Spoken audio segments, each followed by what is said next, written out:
Hello guys, today I'm going to tell you about that Web3 Growth Agent token. Now before we start the video, let's share my legal disclaimer. This video is only for educational purpose. We are on research for the investing. According to the white paper, WGA Web3 Growth Agent is a Web3 infrastructure project focused on verifying user behavior and creating verifiable on-chain records that can be utilized by blockchain applications.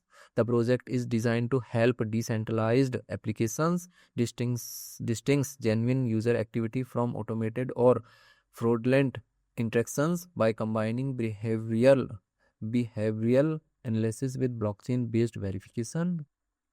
WGA provides a framework for recording user actions as verifiable proofs referenced that can be referenced by applications requiring trusted applications data. These proofs are intended to support use cases such as reward distribution, community engagement, governance participation, reputation system, and ecosystem incentives rather than relying slowly on wallet ownership or transaction history. The project emphasizes behavioral verification as an additional layer of trust.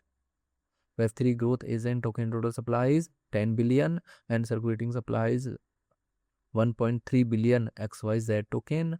XYZ token is listed on LBank and other exchanges. If I share my opinion with you, then this project up to 60% chances that it is a legit or good project. So guys, don't take my opinion as a financial advice. Do your own research for the investing. Thanks for watching.